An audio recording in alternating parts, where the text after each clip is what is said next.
जय भीम साथियों। दुनिया में दो बातों के लिए संघर्ष चल रहा है, इसे जानो, समझो, विचारो।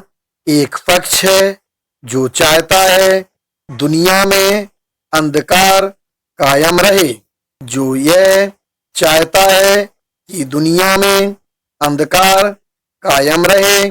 वे आपको मीठी मीठी बातों में, कहानी किस्से भरी किताबों में उलझाए रखना चाहते हैं। वास्तव में जब भी किसी को जहर देना होता है तो मीठी ही चीज में, चीनी की गोलियों में ही दिया जाता है। पता ही नहीं चलता उस मिठास के लोभ में कि इसमें जहर भी है।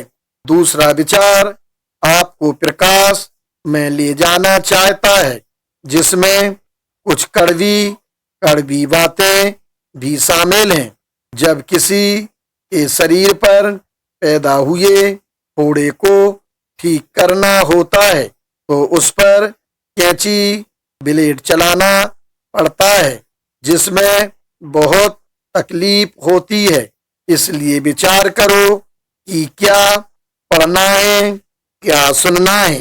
आपके महापुरुष मंदिरों में नहीं बल्कि किताबों में जिंदा हैं। उनकी विचारधारा को पढ़ें, सुनें और अपनी उन्नति का मार्ग ढूंढें। हजारों हजार सालों से आपको दरिद्रता में जीवन बिताने वाली पुस्तकों को आपको पढ़ना है, सुनना है, या हजारों हजारों सालों की दास्ता से मुक्त कराने वाली अपने महापुरुषों के विचारों से भरी पुस्तकों को आपको पढ़ना है। एक विचार आपको अंधकार में ढकेलता है, दूसरा विचार आपको प्रकाश में ले जाना चाहता है। जहां अंधकार है वहां शत्रुता है, गरीबी है, शोषण है, दरिद्रता है। जहां प्रकाश है वहां मित्रता है, अमीरी है, करुणा है और समृद्धि है। अब आपको इस पर विचार करना है कि आपके लिए, आपके परिवार के लिए, आपके सगे संबंधियों के लिए, आपकी आने वाली पीढ़ियों के लिए अंधकार ठीक है या प्रकाश। अब प्रश्न उठता है कि आप अंधकार या प्रकाश में ले जाने वाली पुस्तकों का चयन कैसे करोगे। इसके कई कीवर्ड्स हैं। आज मैं एक कीवर्ड का ही उपयोग करूंगा। एक ही कीवर्ड के पैमाने पर उन पुस्तकों पर अंतर व्यक्त करूंगा। जो पुस्तकें समता, समानता, भाईचारा सिखाती हो, प्रेम सिखाती हो, प्यार सिखाती हो, तो वह पुस्तक आपके लिए प्रकाश में ले जाने वाली है। और जो पुस्तक आपको असमता, असमानता, कटुता, बैरभाव सिखाती है तो वह आपको अंधकार में ले जाने वाली होगी। सार यह है कि अपने महापुरुषों की ही पुस्तकें पढ़ें। धन्यवाद। भीम दहाड़ चैनल की ओर से जारी। अध्याय 5 बंबई प्राथमिक शिक्षा अधिनियम संशोधन विधेयक। First, doctor Bhimrao Ambedkar. मुझे इस धारा को समझना बहुत मुश्किल लग रहा है। इस संबंध में उन्होंने जो कुछ कहा है, यदि मैंने वह ठीक से सुना है कि धारा 2 के अंतर्गत विचाराधीन बोर्ड के लिए हमें एक लोकतांत्रिक गठन के बारे में नहीं सोचना चाहिए, तो मैं उनके इस विचार से सहमत हूँ। यह बोर्ड इस इरादे से बनाया जाता है कि यह विशेषज्ञों की एक संस्था हो, जिन सदस्यों को स्कूल बोर्डों द्वारा प्रांतीय बोर्डों के लिए चुने जाने की आशा है वे केवल जनसाधारण के विचारों को ही प्रकट करेंगे। वे इस बोर्ड के कार्य के लिए विशेषता प्राप्त व्यक्ति नहीं ला पाएंगे। साफ जाहिर है कि जिस तरह के व्यक्ति उसमें होंगे वे ऐसा नहीं कर पाएंगे। उन्हें 6 सदस्यों की नियुक्ति सरकार द्वारा की जाएगी। इस खंड में ऐसा कुछ भी नहीं है जिससे संकेत मिलता हो कि सरकार केवल शिक्षा के क्षेत्र में विशेषज्ञता प्राप्त व्यक्तियों को नियुक्त करेगी। इस खंड में केवल इतना ही कहा गया है कि 3 व्यक्तियों की नियुक्ति प्रेसिडेंसी की सरकार द्वारा की जाएगी। ऐसा कोई भी संकेत नहीं है कि ये तीनों ही शिक्षा के क्षेत्र में विशेषज्ञता प्राप्त व्यक्ति होंगे। इसलिए प्रांतीय बोर्ड के समूचे गठन के विश्लेषण से लगता है कि इसमें शामिल किए जाने वाले 3 सरकारी अधिकारियों के अलावा वास्तव में इस बात की कोई गारंटी नहीं है कि बोर्ड में बहुसंख्या में विशेषज्ञ होंगे। इसलिए मेरे माननीय मित्र को माननीय सदस्य श्री भोले द्वारा सुझाए गए इस सिद्धांत को स्वीकार करना चाहिए कि उसे एक लोकतांत्रिक संस्था के तौर पर देखा जाना चाहिए।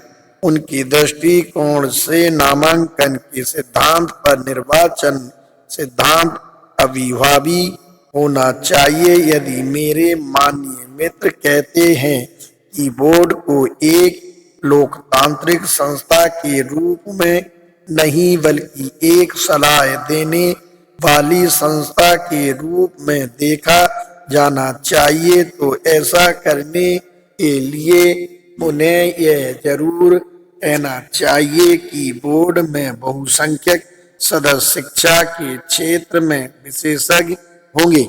लेकिन मुझे संदेह है कि वह ऐसे संशोधन को मानेंगे या नहीं कि प्रेसिडेंसी की सरकार द्वारा नियुक्त किए जाने वाले 3 सदस्य उन व्यक्तियों में होने चाहिए जो शिक्षा के क्षेत्र में विशेषज्ञ के रूप में विख्यात हैं। उन्हें इस मामले को इसी तरह स्पष्ट नहीं छोड़ना चाहिए जैसा कि सरकारों और स्वयं हमारे सामने कमजोर स्थितियां आती हैं। सरकार अपनी इस कमजोर स्थिति में हो सकती है कि ऐसे व्यक्तियों को नियुक्त कर दें जो विशेषज्ञ न हो। इससे इस खंड का मुख्य उद्देश्य विफल हो जाएगा। माननीय श्री वीजी खैर स्वयं अपनी ही पार्टी के एक सदस्य द्वारा प्रस्तुत किए गए संशोधन के संबंध में जवाब के लिए मैं माननीय सदस्य डॉक्टर अंबेडकर का आभारी हूं। मैं जानता हूं कि मैं स्वयं इस संशोधन के विरोध में इतना जोरदार तर्क नहीं दे सकता था। सेकंड, खंडानुसार वाचन। माननीय अध्यक्ष, अब हम प्राथमिक शिक्षा अधिनियम संशोधन विधेयक संख्या 15 पर आगे विचार करेंगे।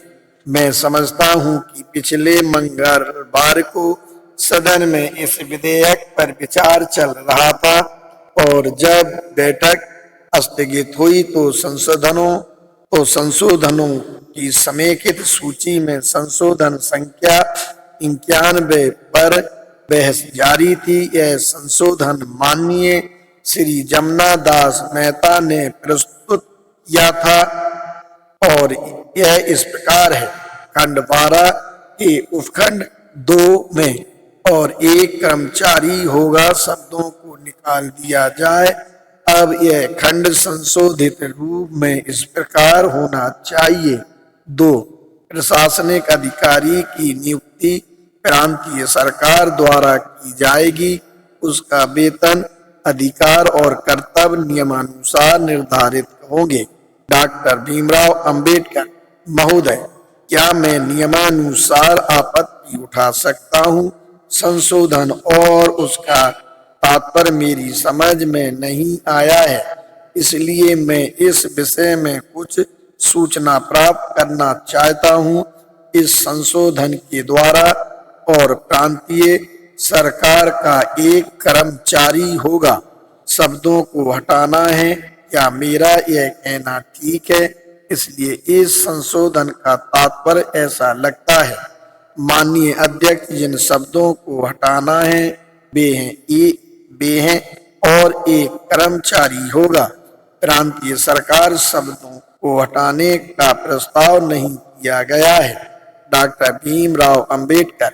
इसलिए मैं समझता हूं कि उसकी नियुक्ति प्रांतीय सरकार द्वारा की जानी है, लेकिन वह प्रांतीय सरकार का कर्मचारी नहीं होगा। मेरा निवेदन है कि कानूनन यदि और एक कर्मचारी होगा शब्दों को हटा भी दिया जाए तो भी इस तथ्य के आधार पर कि उसकी नियुक्ति प्रांतीय सरकार द्वारा की जाती है, वह प्रांतीय सरकार का कर्मचारी ही रहेगा। इसलिए यह फैसला करना कठिन है कि संशोधन का समर्थन किया जाए या इसका विरोध। यदि संशोधन के माननीय प्रस्तावक चाहते हैं कि उसकी नियुक्ति प्रांतीय सरकार ही किया करे, तब यह तथ्य कि प्रांतीय सरकार का एक कर्मचारी है केवल कानूनी निष्कर्ष है और केवल इन शब्दों के हटा दिए जाने से उसे प्रांतीय सरकार के एक कर्मचारी बने रहने में कोई बाधा नहीं आएगी। मैं इस पर कुछ प्रकाश डाले जाने के पक्ष में हूँ। माननीय अध्यक्ष, मैं ठीक से नहीं कह सकता कि जिस समय संशोधन प्रस्तुत किया गया था माननीय सदस्य उपस्थित थे। डॉक्टर भीमराव अंबेडकर। मैं उपस्थित था। माननीय अध्यक्ष, मैं कानूनी निष्कर्षों के संबंध में सहमत होने में असमर्थ हूँ। डॉक्टर भीमराव अंबेडकर। माननीय गृह मंत्री इस मुद्दे को स्पष्ट कर सकते हैं।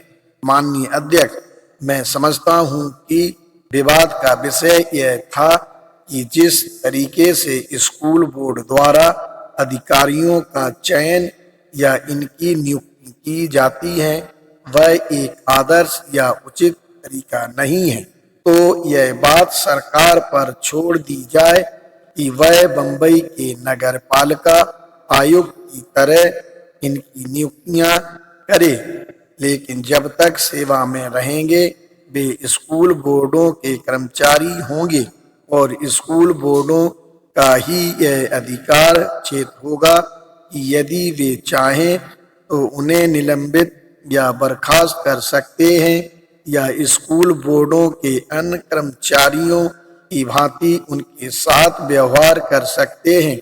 यही अभिप्राय है और मैं समझता हूँ यह भी सुझाव दिया गया था कि सरकार स्कूल बोर्डों के चयन और नियुक्ति करने के लिए एक पैनल देगी। इसमें किसी विवाद या असंगति की संभावना नहीं है। डॉक्टर भीमराव अंबेडकर। यदि प्रयोजन यह है कि वह स्कूल बोर्ड का कर्मचारी हो तो वह और एक कर्मचारी होगा। शब्दों को हटाए जाने से प्राप्त नहीं होगा, क्योंकि इस तथ्य के आधार पर कि प्रांतीय सरकार उसे नियुक्त करती है, वह कानून प्रांतीय सरकार का कर्मचारी होगा। किसी का कर्मचारी होना एक बात है और किसी के अधीन होना दूसरी। एक व्यक्ति किसी का सेवक हो सकता है, लेकिन वह किसी अन्य के अधीन भी हो सकता है। मेरा निवेदन है कि इन दोनों स्थितियों में भारी अंतर है। माननीय अध्यक्ष, यह आवश्यक नहीं है कि इसका अभिप्राय हो कि क्योंकि उसकी नियुक्ति एक पक्ष द्वारा की गई है तो वह अन्य पक्ष का कर्मचारी नहीं हो सकता। एक व्यक्ति किसी एक पक्ष द्वारा नियुक्त किए जाने पर भी अन्य पक्ष का कर्मचारी हो सकता है। मैं उम्मीद करता हूं कि माननीय सदस्य अपने उत्तर में यह स्पष्ट कर देंगे। श्री जमुना दास मेहता, जहां तक मेरा संबंध है, मैं नहीं मानता कि यह विवाद का विषय है। डॉक्टर भीमराव अंबेडकर, यदि यह विवाद का विषय नहीं है तो यह जानकारी प्राप्त करने का तो विषय है। इसके पक्ष में मत दिया जाए या विपक्ष में, यह निर्णय लेने के लिए मैं स्थिति समझना चाहता हूँ। माननीय अध्यक्ष, जहाँ तक जानकारी का प्रश्न है, उत्तर देने के लिए मैं यह बात माननीय प्रस्तावक पर छोड़ता हूँ। थर्ड, डॉक्टर भीमराव अंबेडकर महोदय, मैंने इस संशोधन पर बोलने का अवसर को दिया है, परंतु यदि आप अनुमति दें तो एक प्रश्न है जिसे मैं प्रधानमंत्री से केवल सूचनार्थ पूछना चाहता हूं। माननीय अध्यक्ष, अधिक समय न लें। डॉक्टर भीमराव अंबेडकर वह इस विषय पर बोलने वाले थे, पर मेरे विचार से वह भूल गए हैं। मैं प्रधानमंत्री जी से पूछना चाहता हूं कि क्या स्कूल बोर्ड का प्रशासनिक अधिकारी बोर्ड के अनुशासन के अधीन रहेगा या नहीं। मैं इस खंड से यह समझता हूं कि वह प्रांतीय सरकार का कर्मचारी होगा, परंतु स्कूल बोर्ड के सेवा काल में क्या स्कूल बोर्ड के अनुशासन के अधीन रहेगा या नहीं। माननीय श्री बीजी खैर, आप कैसे समझते हैं? हमने यह व्यवस्था कर दी है कि उसका वेतन अधिकार और कर्तव्य नियमानुसार निर्धारित किए जाएंगे। स्कूल बोर्ड के अधिकारों को पहले से ही परिभाषित कर दिया गया है। माननीय सदस्य उस समय उपस्थित नहीं थे जब मैंने सदन के समक्ष स्कूल बोर्डों के अधिकार और कर्तव्य विस्तार से प्रस्तुत किए थे। अब यह नियमानुसार निर्धारित किया जाएगा कि सही तौर पर प्रशासनिक अधिकारियों के महत्वपूर्ण मामलों में क्या अधिकार और कर्तव्य होंगे। इसलिए मैं नहीं समझता कि प्रशासनिक अधिकारियों द्वारा स्कूल बोर्डों की इच्छाएं दबाए जाने का कोई खतरा निकट भविष्य में है। माननीय अध्यक्ष, खतरे का प्रश्न नहीं है। प्रश्न यह है कि क्या वह स्कूल बोर्ड के अनुशासन के अधीन होगा। डॉक्टर भीमराव अंबेडकर, मैं एक उदाहरण प्रस्तुत करना चाहूंगा। एक अधिकारी सचिवालय में काम कर रहा है। मंत्री द्वारा एक आदेश दिया जाता है और अधिकारी उसकी अवज्ञा कर देता है। मंत्री के पास उसे प्रशासनिक सेवा अधिनियम के अंतर्गत 4 या 5 तरीकों से सजा देने का अधिकार है। निश्चित रूप से अधिकारी को यह हक है कि वह कुछ परिस्थितियों में अपील कर सकता है। मैं यह जानना चाहता हूं कि स्कूल बोर्ड का प्रशासनिक अधिकारी के साथ संबंध अनुशासनात्मक नियंत्रण के मामले में उसी प्रकार होगा जैसा कि मंत्री का किसी वरिष्ठ प्रशासनिक अधिकारी के साथ है। माननीय श्री बीजी खैर, नहीं। बहस पुनः आरंभ। डॉक्टर भीमराव अंबेडकर, बंबई नगर महोदय, मैं माननीय सदस्य श्री मोरे के संशोधन में संशोधन प्रस्तुत करना चाहता हूं। माननीय अध्यक्ष, क्या वह उससे अलग है? डॉक्टर भीमराव अंबेडकर, हाँ अलग है। मेरा संशोधन इस प्रकार है, प्रशासनिक अधिकारी के पद से हटाने के स्थान पर निम्नांकित शब्द होंगे: स्कूल बोर्ड के अनुशासन के अधीन और स्कूल बोर्ड के अनुशासन को भंग करने पर स्कूल बोर्ड द्वारा पारित प्रस्ताव के अनुसार इस शर्त के साथ ऐसी सजा के पात्र होंगे कि प्रशासनिक अधिकारी को अपील का अधिकार रहेगा, जैसा कि नियमों में व्यवस्था की जाएगी। इस प्रकार मेरे संशोधन के साथ पूरा संशोधन इस प्रकार होगा: प्रशासनिक अधिकारी स्कूल बोर्डों के अनुशासन के अधीन होंगे और स्कूल बोर्ड का अनुशासन भंग करने पर स्कूल बोर्ड द्वारा पारित प्रस्ताव के अनुसार इस शर्त के साथ ऐसी सजा के पात्र होंगे कि प्रशासनिक अधिकारी को अपील करने का अधिकार रहेगा, जैसा कि नियमों में व्यवस्था की जाएगी। माननीय अध्यक्ष, पारित शब्द के साथ स्कूल बोर्ड द्वारा शब्द जोड़े जाएं और व्यवस्था के स्थान पर निर्धारित शब्द रखा जाए। संशोधन इस प्रकार पढ़ा जाए, उसके पद से हटाया जाना से लेकर प्रशासनिक अधिकारी को तुरंत हटाया जाए तक के शब्दों को निकाल दिया जाए और उनके स्थान पर निम्नांकित को रखा जाए। स्कूल बोर्ड के अनुशासन के अधीन और स्कूल बोर्ड का अनुशासन भंग करने पर स्कूल बोर्ड द्वारा स्कूल बोर्ड द्वारा पारित प्रस्ताव के अनुसार इस शर्त के साथ ऐसी सजा के पात्र होंगे कि प्रशासनिक अधिकारी को अपील करने का अधिकार रहेगा, जैसा कि नियमों में निर्धारित किया जाएगा। डॉक्टर भीमराव अंबेडकर, बंबई नगर। महोदय, मैं जो संशोधन प्रस्तावित कर रहा हूं वह इस संशोधन से नितांत भिन्न है जो माननीय मित्र श्री मोरे ने प्रस्तावित किया है। श्री मोरे के संशोधन में प्रावधान है कि कुछ परिस्थितियों में स्कूल बोर्ड को सरकार द्वारा नियुक्त प्रशासनिक अधिकारी को हटाने का अधिकार होगा। मेरा संशोधन श्री मोरे के संशोधन से बुनियादी तौर पर भिन्न है। मेरा संशोधन स्कूल बोर्ड को प्रशासनिक अधिकारी को हटाने का अधिकार नहीं देता। उसका उद्देश्य केवल यह है कि उस अवधि के दौरान जब प्रशासनिक अधिकारी किसी खास स्कूल बोर्ड की सेवा में हो तो स्कूल बोर्ड का उस पर अनुशासनात्मक नियंत्रण होगा। महोदय, यह समझा जाना चाहिए कि विधेयक का खंड 12 सिद्धांत रूप से असंगत है।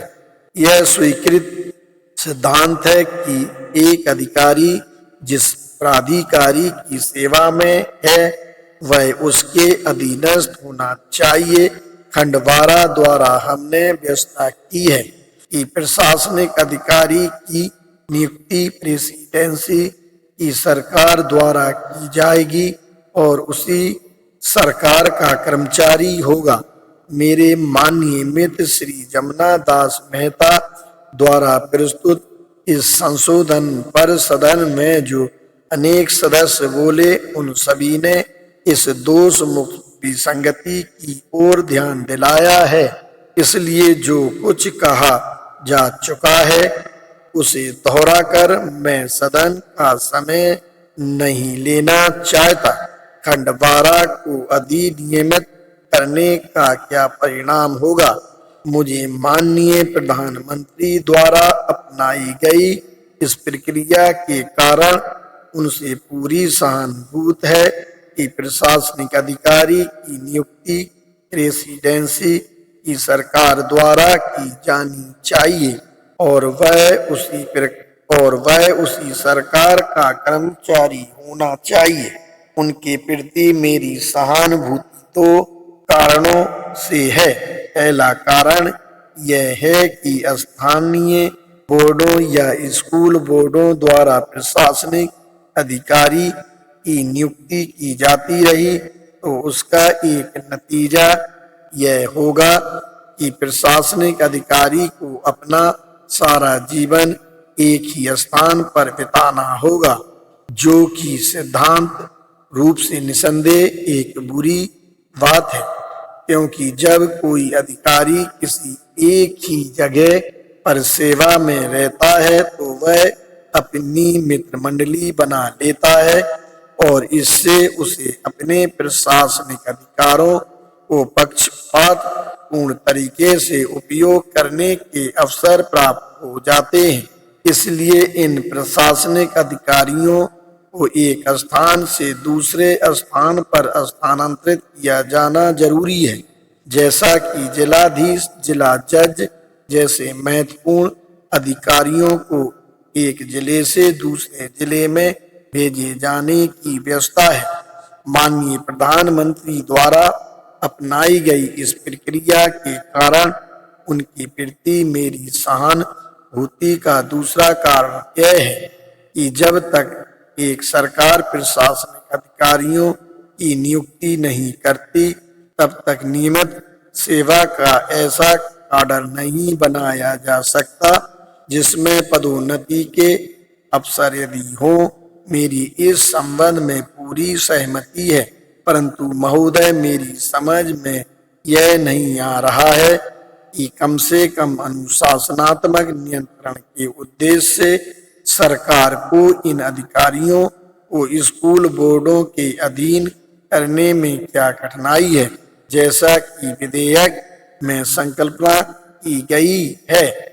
मैं यह नहीं समझता कि स्थानीय बोर्ड मशीनरी के सही संचालन की आशा कैसे की जा सकती है जब तक कि मेरे सुझाव पर अमल नहीं होता है।